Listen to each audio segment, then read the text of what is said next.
Absolutely stunning. There's just no end to it. Another Shell garage, look. Oh, Honjina!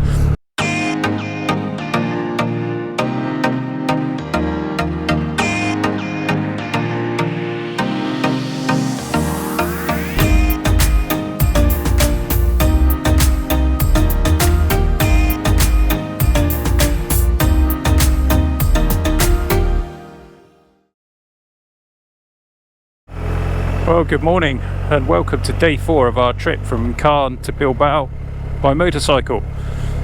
I'm once again enjoying my R1250RT and I'm with my dad. He's on his CB 1100. And you find us this morning in the town of Castelnaudary, and we were just trying to get something for lunch to take with us from the Intermarché here, but it is Labour Day here, 1st of May, and stuff is not open. We're kind of hoping the supermarkets might be open in the morning, but if they are, they're not open yet. So it's going to be a case of heading to the next town and see if we can find something. And our route today, we're going to be heading up through Andorra and into Spain, up in the Pyrenees, and the weather looks like we might stay dry, but it's certainly going to be cold, so I've got the thermals on this morning. Had a very comfortable night here. Turned up to our accommodation, which I'd booked through booking.com. I did the whole trip through booking.com. No affiliation there.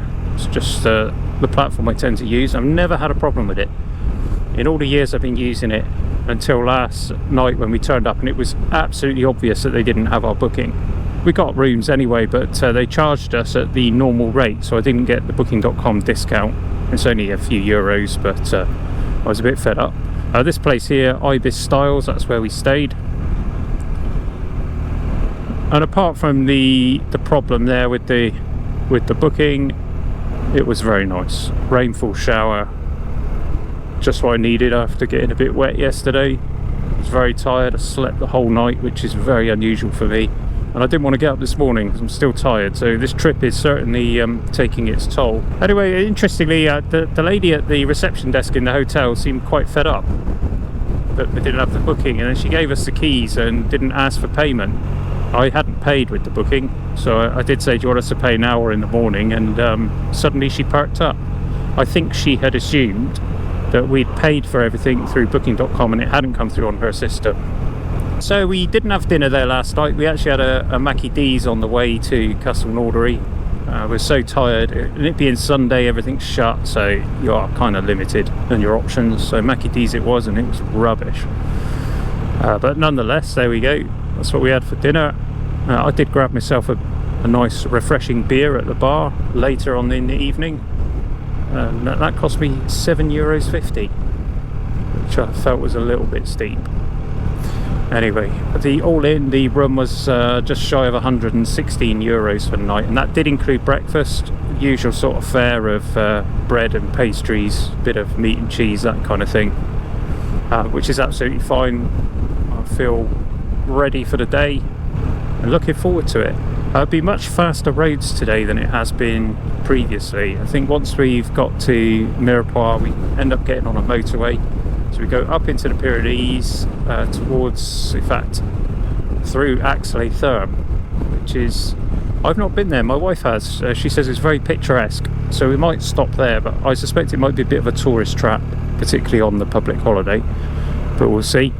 From there it's motorway up to Andorra. We're not going to go through the tunnel, we're going to take the windy road, so that's going to take us a little while. And from Andorra it's down into Spain, and then we start working our way west from there. Tonight we'll actually be staying at a place that's pretty close to the French border, so close in fact that tomorrow we'll go back into France for a little bit. Keeps it interesting, doesn't it, doing some zigzagging through the Pyrenees. What's not so interesting though is this road here and this street, so I'll quit talking and I'll flick the cameras back on when there's something interesting to report.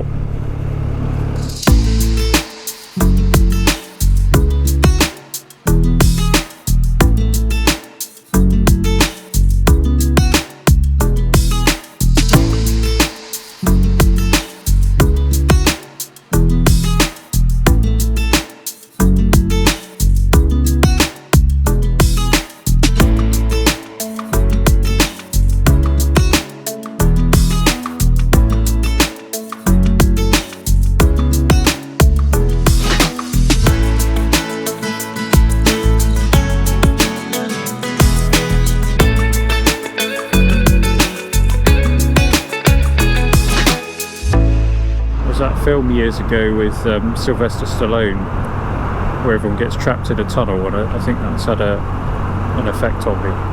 Near where I live is a town called Bempster. Say town, very small town, and outside of Bempster there's a tunnel, nothing like this. It's not that long, maybe it's 100 meters long, something like that. But it did indeed collapse some years back, and unfortunately there was a couple in their car when it did, inside the tunnel, who lost their lives. I hope it was quick for them. I can't think of much worse than being buried alive. That's a dark way to start the day, isn't it? Goodness me. Anyway, as you can see, as we come out of the tunnel, we're definitely getting into more mountainous terrain, and as I'm sure you could also see, the clouds are covering the peaks of the mountains, so I think it's fairly inevitable that we're going to get wet today. Supposedly on the Spanish side of the Pyrenees the weather is a bit better, but France, the forecast today doesn't look too clever. Lots of rain. We might get lucky, we're owed some.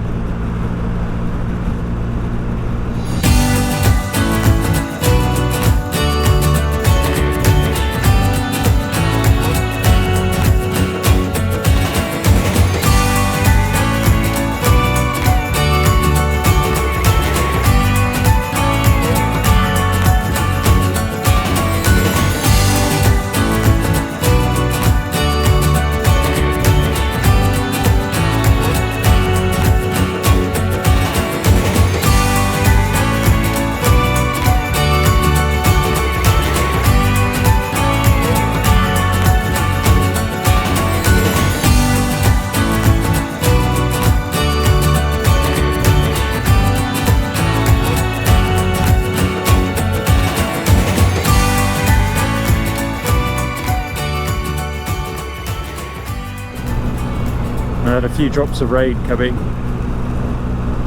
and the sun, just a bit of everything. Lovely. So I've been using the cruise control. I almost never use cruise control in the UK, but it makes a lot of sense in France and Spain on the motorways because there's much less traffic. It's a very relaxed ride, means you can rest your right hand, so I quite like it for that. But yeah, I almost never use it in the UK. People drive more erratically in the UK. When you're on the motorway, you've got a much greater variety of speeds, from people doing 50 to people doing 90, and sitting in various lanes. Drivers in France are much better disciplined on the highway. You know where you're at. Slightly different when you get to the cities, actually. When it's really busy, it's just as bad as the UK, but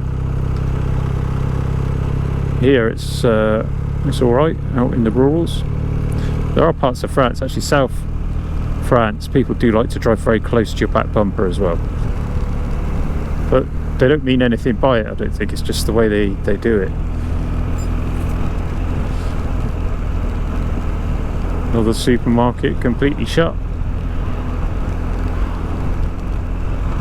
I looked this up, and it's what Google told me was that some supermarkets would be open just like on a Sunday up until about 12, but I haven't seen a single one open yet.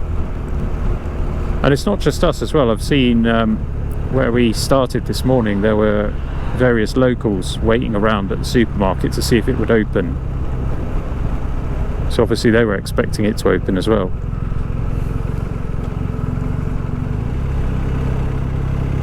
It's one of the things that I've found quite hard on this trip, and I keep going on about it, but you know, you need to be able to just stop and buy a drink, because in the UK there's shops everywhere and they're all open until 10 at night, or later even.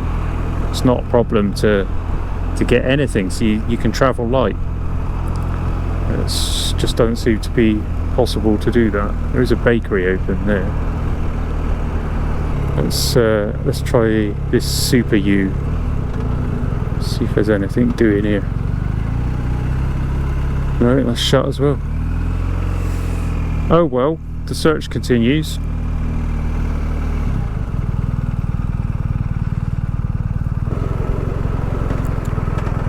Right, so we've doubled back to this boulangerie. Hopefully they do takeaway stuff. So we got lunch, Fournil de Louise, to our salvation. And I've got myself some water. And of course, an Orangina. When in France, one must drink Orangina. And I got myself a tuna roll and a cookie. So enjoy those somewhere in the mountains later. Happiness, that just takes a whole weight off my mind now. Got enough provisions to get us to our destination. Don't even know the name of this town that we're in. Well, I've got no idea either what it's going to be like crossing the border to Andorra and then to Spain, but I have just noticed a couple of customs officers who came into the bakery. It's possible we'll have to stop. We had our bikes searched actually at Portsmouth Port. It wasn't a particularly exhaustive search. If we'd had anything on us, I don't think they'd have found it. It was what I would like to call a token gesture. I could actually really do with the toilet, and I can see toilets on my sat-nav, but it involves going quite far out of the way, so I'll keep going.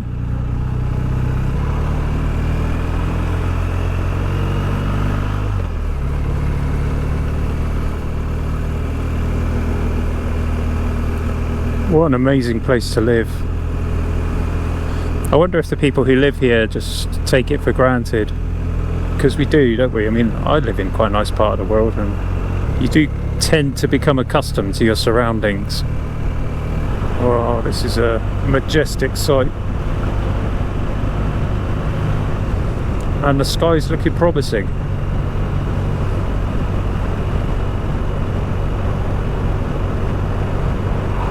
So we got about 20 kilometres-ish, 25 kilometres to Axleytherm. I think it would be foolish not to stop there and have a look. I suspect it's the sort of place that offers public conveniences as well, so that might be useful. I imagine it's a fairly picturesque ride as well. See, a lot of these leather places selling leather, cuir, how do you say it? C-U-I-R. It's leather, isn't it? But my French, honestly, I can read French really well, and if people speak slowly I can understand, but the words for me just don't come very easily, and I've really tried hard to learn French ahead of this trip. I've been studying for, I don't know, a good 6 months, fairly solid, and I feel like I've got a fairly good grasp of it until I come to France, and then I'm lost because they speak so fast I just can't understand. You ask them to speak slowly and what they do is speak to you in English, so you never get an opportunity to actually practice and use your French, and I find that really frustrating. I'm sure people think, oh, you know, the English, they're rubbish, they don't speak other languages, and I think that's really, it's a reflection of the fact that as soon as you go abroad and people know that you're English, they'll speak English because they want to practice their English. So we end up being lazy because we never have to try. So apologies to French people. I have tried to learn the language, and I'm not really having much opportunity to practice it. I think the only way really is to come and live here for a bit. Even then, we've got friends who live in the south of France. She is French, he isn't, and he, I don't believe, speaks a lot of French. I don't know, I'm sure he speaks more than he lets on. But it is possible to get by without speaking French. In the south of France, there's a lot of English being spoken, and you can get by with the basics. I managed to order my tuna roll in the bakery without too much trouble. Something I've found with speaking French is that you have to be quite precise with your pronunciation. We could be really sloppy with pronunciation in England, and we get away with it. But in France, it seems they're a bit more focused on it. I can remember trying to order a couple of things, actually. It's all about drinks for me. I'm always thirsty. Tried to order a bottle of water, which I said, une bouteille d'eau, s'il vous plaît. And she just didn't understand me at all until I actually wrote it down. I wrote it down on my phone and showed it to her. And she, eyebrows went up, you know, like, oh, that's what you meant. It's like, really? Is my pronunciation that bad? That and asking for an orangina. Asked for an orangina in a place a few years back. It's like, an orangina, s'il vous plaît. Huh? So that's the response I got. So I point to what I want, and the guy's like, oh, orangina. Yeah, you got to get the pronunciation right, and I definitely have not got it. So I'm born and bred in the southwest of the UK, and most people would tell me that I got a farmer's accent. I'm a simple kind of guy. I don't do all of this posh speaking, and I'm useless at French pronunciation, it would seem, as you've probably gathered on this trip, as I've absolutely massacred every place name we've been to.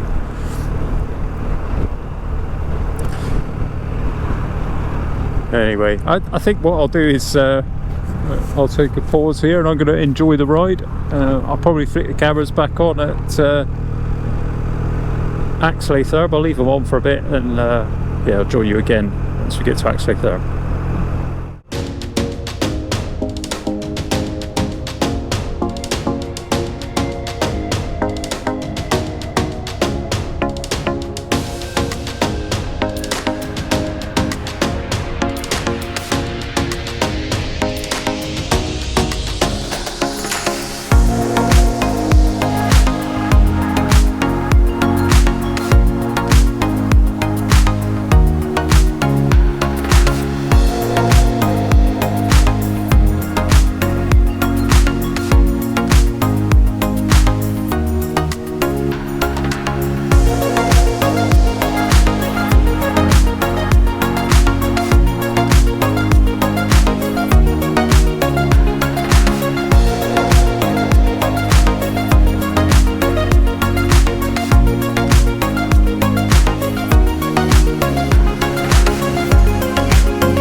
Well, this is Axley-Thurb. I don't really know what to expect. I haven't done any research on the place. I'm just going on the fact that my wife came here a few years ago and she said it was nice. But I'm not seeing much in the way of difference to a lot of other French towns that we've passed through. It's very pleasant. There's a nice river running down the side. Yeah, it is very pretty and very touristy, I think would be my assessment. It's turned towards Andorra, I think.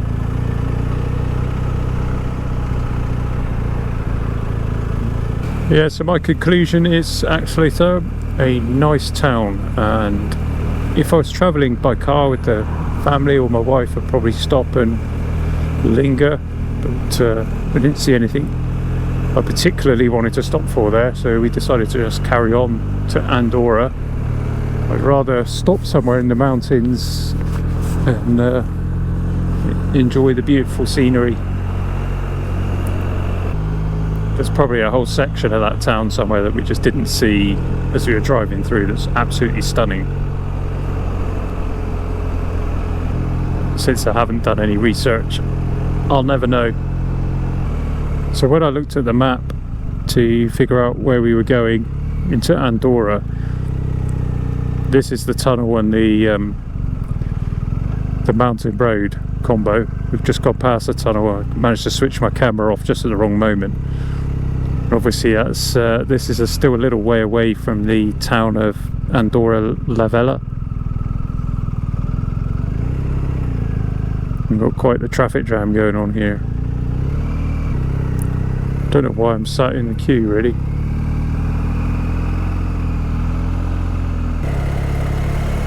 I wonder why there's so much traffic. My guess is that it's people trying to miss the péage. I think that the tunnel has a toll applied to it.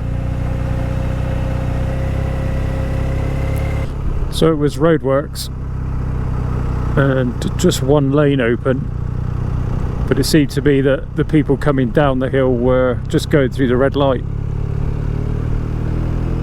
So hence the enormous traffic jam.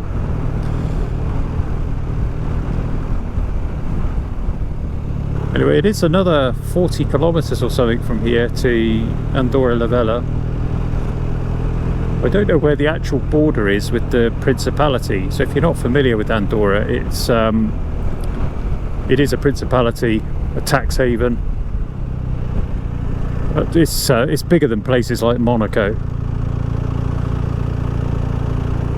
I think a few of the MotoGP riders live here. Obviously just because they love the scenery and everything else, not anything to do with taxation on their earnings. The temperature has really dropped off. We're at 5.5 degrees now. So I am very glad that I put my thermals on this morning. Lovely mountain roads, just such a shame about all the traffic, but I guess this is a busy don't know what I want to say, three-put. It's I guess a popular route, shall we say. And I can see on my sat nav there's another tunnel coming up, so maybe I'm getting confused. Perhaps this is the tunnel to Andorra that I was trying to miss. I don't know. What have we got here?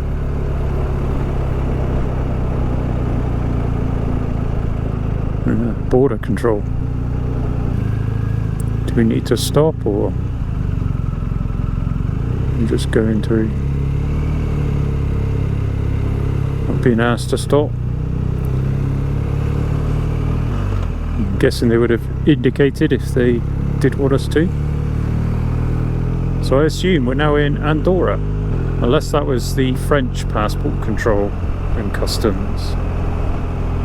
Because thinking about it, in Andorra, do they not speak Spanish? So it would be, I'm pretty sure that said douane,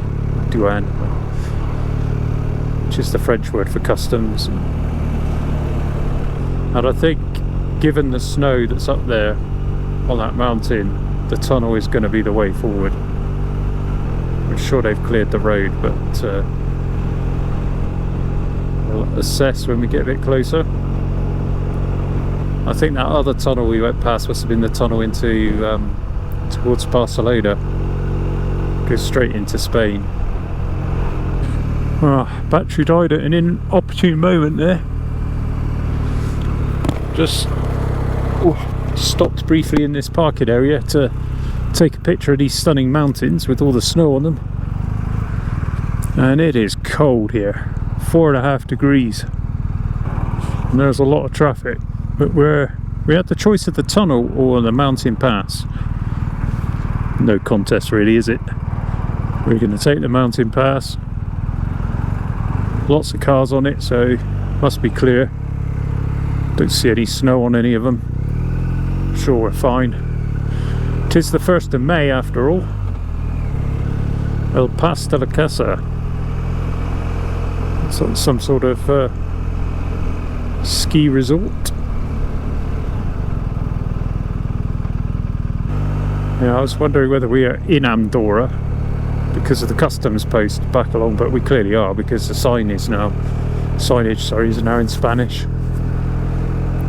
And we are on the CG2. I have no idea what the altitude is, but we've been climbing for quite a long time. Sometimes you go through ski resorts in the off season and they're absolutely dead, but there seems to be lots of life here. I guess again that's because this is a main route between Spain and France.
I'm wondering why there's so many petrol stations, and of course I've just realised it's because there's no tax. Look at the prices. It's at €1.35, €1.35 a litre for diesel. Much cheaper than in France.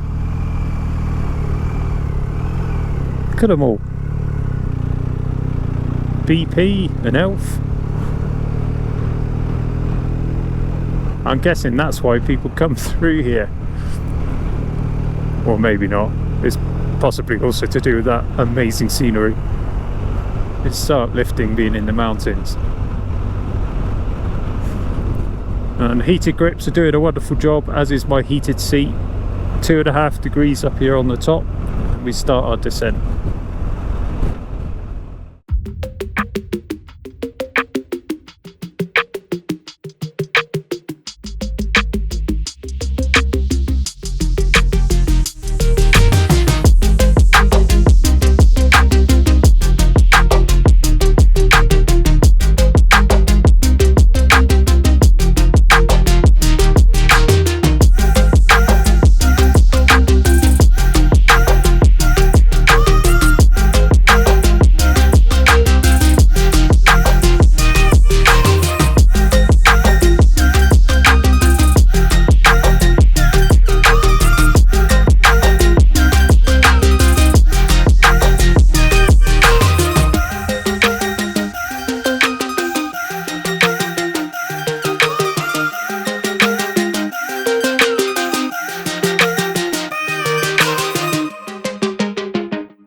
I just need a quick photo.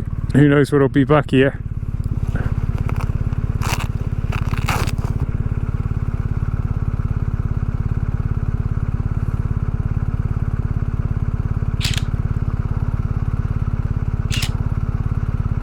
It's absolutely stunning.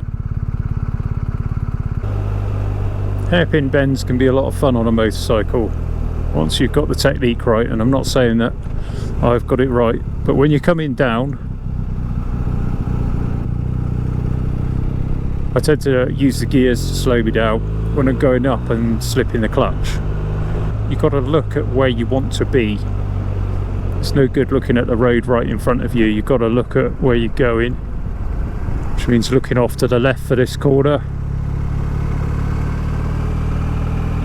and then you'll just naturally go wherever it is that you're looking.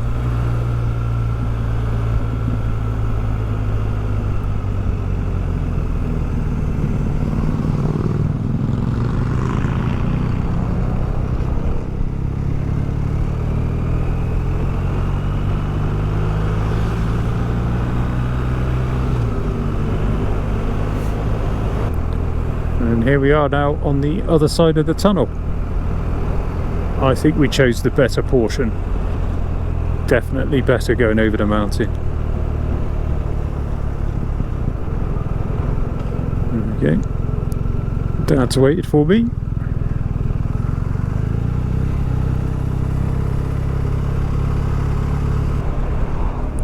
And my sat nav is now giving me precise locations of speed cameras.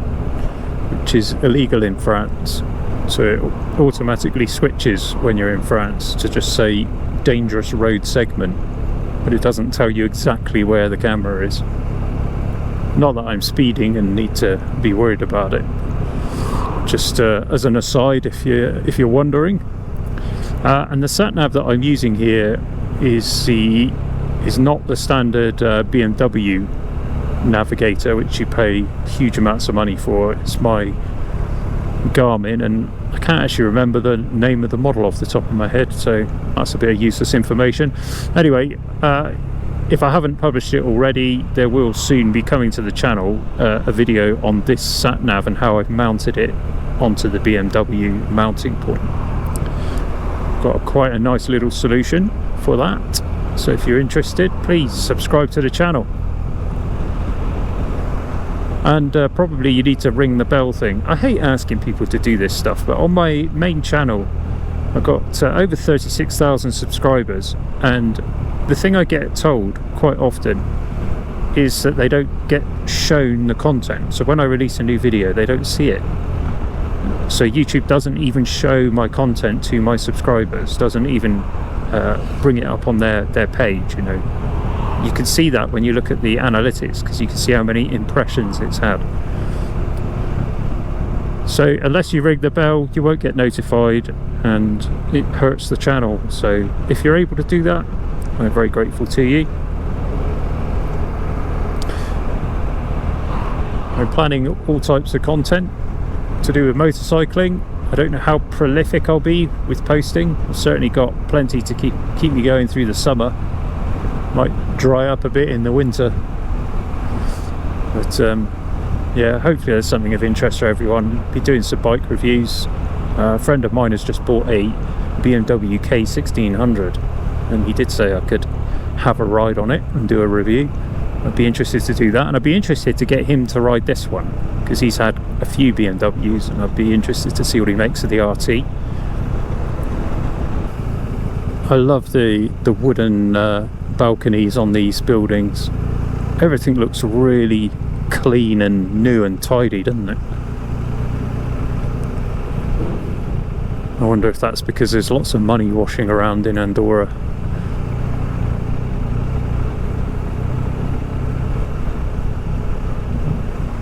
I don't think this is the main town. I think we've still got a way to go for that. I'm guessing this is again a little ski resort.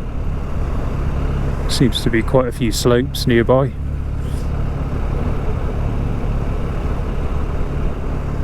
Not something I've ever done, skiing.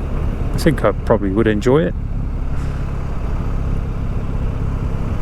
I've got enough hobbies, so I don't need to start another one.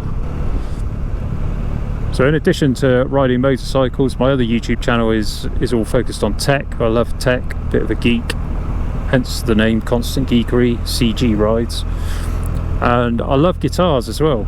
It's another passion of mine. I built a guitar last year, a Stratocaster type guitar, and then I've been playing it for a bit and working out what I need to change on it, and I've just recently, just before we came away, I've done that. I've got a few bits to do to it when I get back. It's been a sort of learning curve on how to set up a guitar, but I'm very happy with the results. If you're into guitars, perhaps I will do a video on that on the main channel at some point.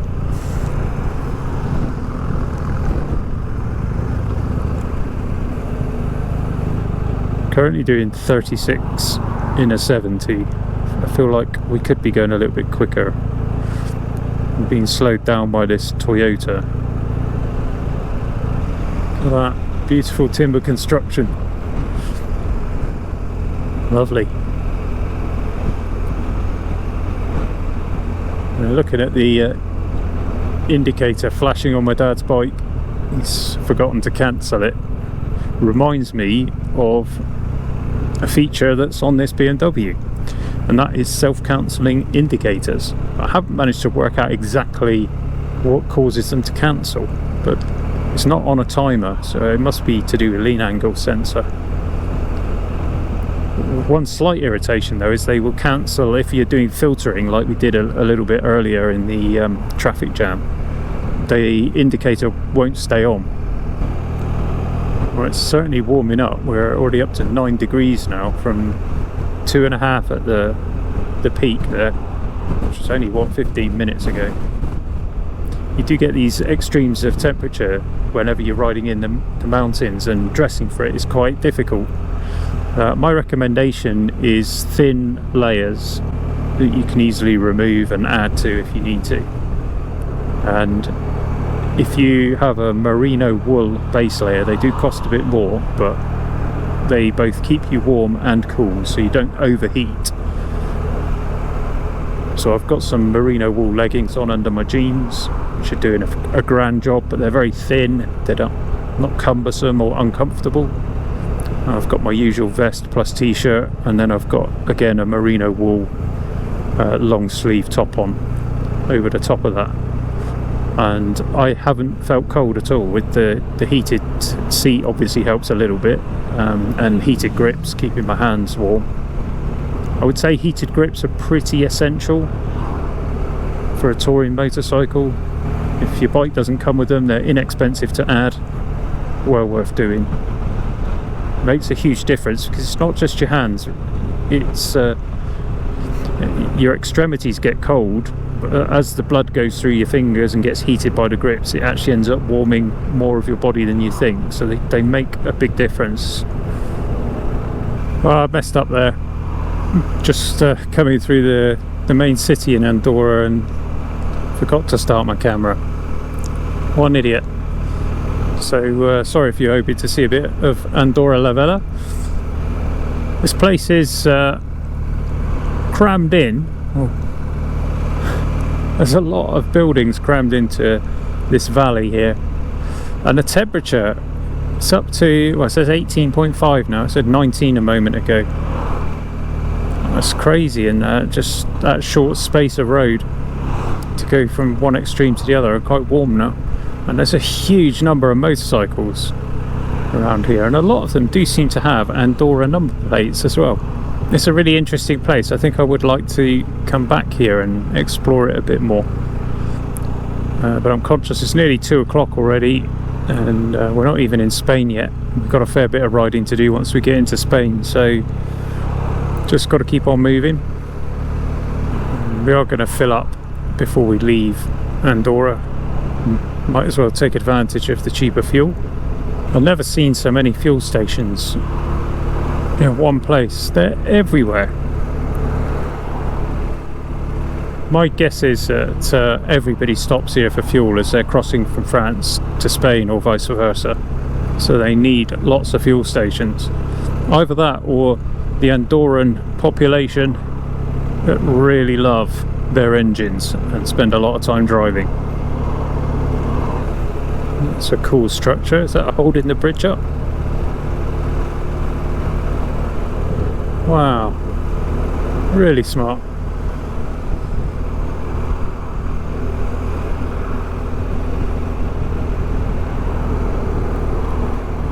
Like that. Petrol station says Ultima Abans Frontera. Does that mean last before the border? My Spanish is worse than my French. Let's not take a chance on it though.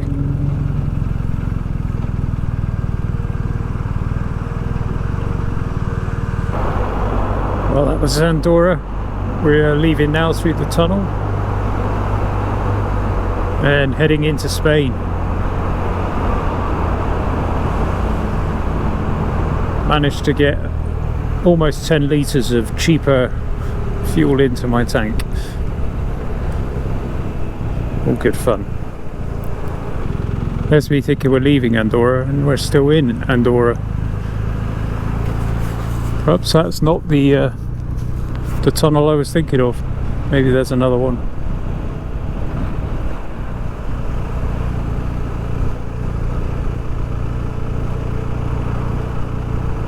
I'm quite surprised at how big this place is. In my mind, I imagined it being somewhat smaller.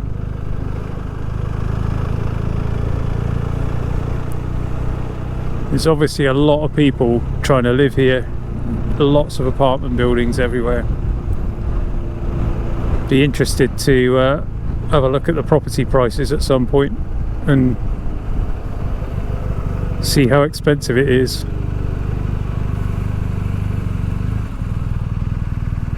Is it only the rich that can afford to live here?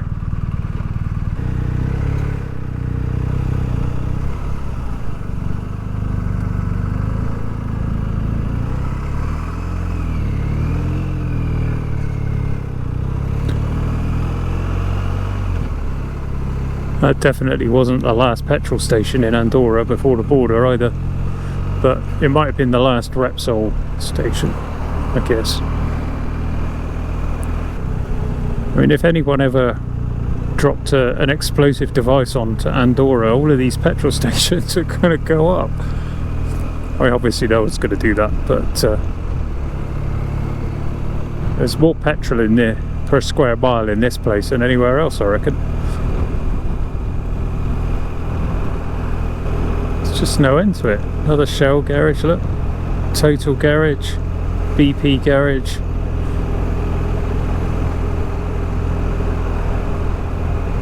Cepsa again. It's literally gone past one a kilometre up the road, and there's another one. Same with BP.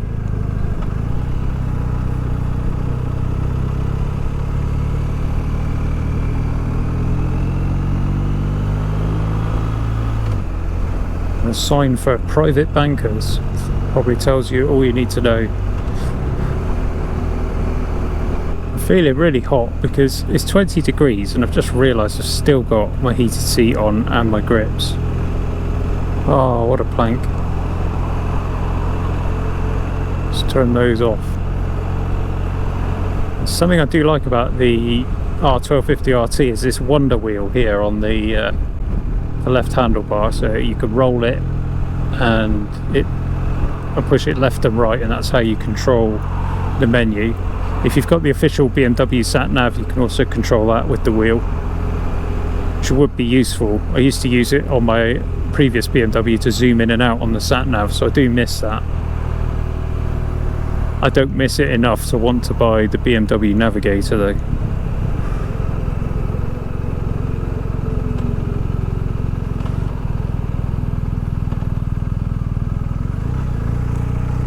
Okay, got a lot of traffic again. So some sort of perhaps a border crossing point.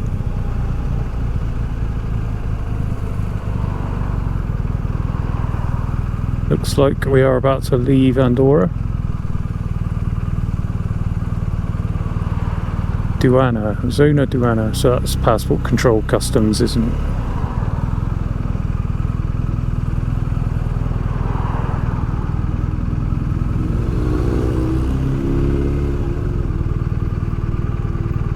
Okay, another traffic jam, so I'm going to flick the cameras off for a bit.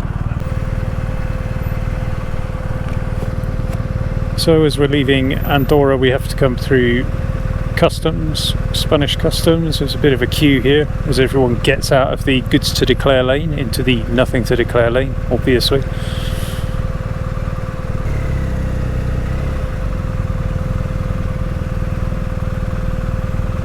I imagine we could slip down the outside, but it's quite a queue. Anyway, we'll be past it soon and into Spain, the next part of our trip. So we'll leave it there for part one. Hopefully you can join me again in part two, and please subscribe to the channel if you feel so inclined. I'm very grateful for all of your support. See you again next time, CG Rides.